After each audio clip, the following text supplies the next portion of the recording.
От какви мъже е привлечена жената според позицията на нейния Марс? Марс в женския хороскоп по знак Дом и аспекти показва какъв е нейният идеал за мъж. Разбира се, показва и други неща, но това е едно от нещата, за които е индикатор. Жена, която има Марс в Овен, ще е привлечена от типичния мачо. Мъж силен, пробивен, лидер, амбициозен, с много бързи действия. Мъж, който не чака нещата да се случват, а ги кара да се случват. Жена, която има Марс в Телец, ще бъде привлечена от земен, практичен мъж, по-спокоен, с по-спокоен темперамент, не като този с тип Овен. Мъж, който знае как да изкарва пари, знае как да накара жената да се чувства добре. Жена с Марс в Близнаци ще е привлечена от интелектуален тип мъж, който знае много, има много интереси, може да се изразява добре. Също така има много добро чувство за хумор. Жена с Марс в Рак ще бъде привлечена от грижовен тип мъж семейно ориентиран. Мъж, който ще се грижи много добре за нея, ще я подсигури и финансово. И изобщо, дори в някой случай може такива жени да искат мъж, който да ги гледа като дете и да ми осигурява всичко, от което имат нужда. Жена с Марс в Лъв, нейният вкус е доста по-различен. Тя е привлечена от мъже с лъвска осанка, така да се каже. Мъже с лидерски качества, които обичат да драматизират от време на време,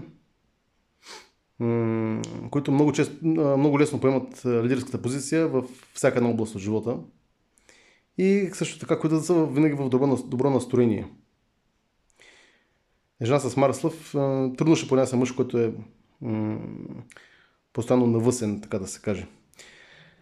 Жена с Марс в Дева, отново като тези с Марс в Телец, ще бъде привлечена от мъж, който е практичен.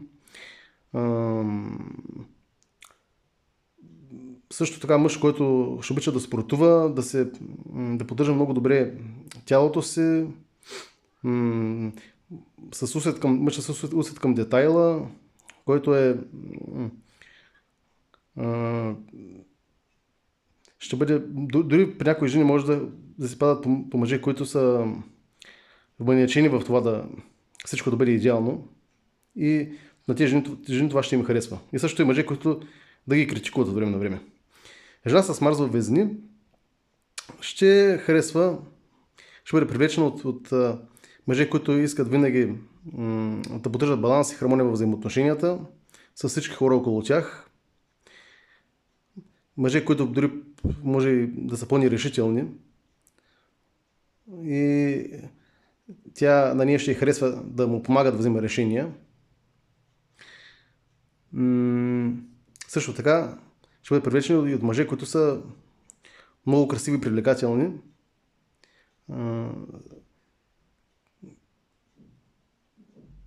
Като дори може да се каже, които са като принципите от приказките от едно време. Жена с Марс в Скорпион, нейният вкус ще бъде мъже, които са по-интензивни, с интензивни емоции, мъже, които когато нещо не им харесва, ще си кажат, дори ще повишат тон. Когато Марс има отрицателни аспекти, дори това са жените, които търпят мъже, които ги малтретират, които ги бият. Тук говорим вече в много ниско проявление с много лоши аспекти.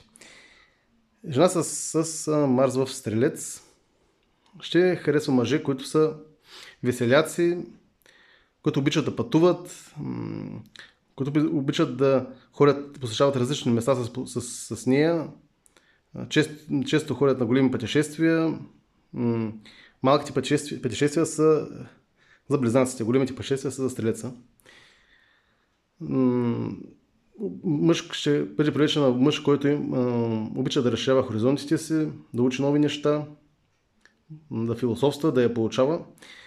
Жена, която има Марс в Козирог, ще я харесва сериозен мъж, който може да се грижи за себе си, да се грижи за нея, мъж кариерно ориентиран. Тя няма да има никакви проблеми, мъжът да е често да ходи по командировки, да остава до късно след работа. Тя знае, че за него кариерата е важна и тя е окей с това. Жена с Марс в Водолей ще харесва доста нестандартни отношения, нестандартни любовни отношения и за нея примерно може да е окей, да няма никакви проблеми в това да има паралелна връзка или любовник, или пък мъжа до нея да обича такива неща. Водолей е знака на странностите, така да се каже. И също ще иска мъж до себе си, с който да са освен в любовни взаимоотношения, да има и приятелски. И жена с Марс в Риби ще хареса мъже, които са емоционално отворени, които са грижовни, интуитивни, които те пак ще са импулсивни, но не такава огнена импулсивност като при огнените знаци, но импулсивни дори когато мъже, които време ще пролият някоя сълза, чувствителни мъже, на такава жена това ще й хареса. Благодаря.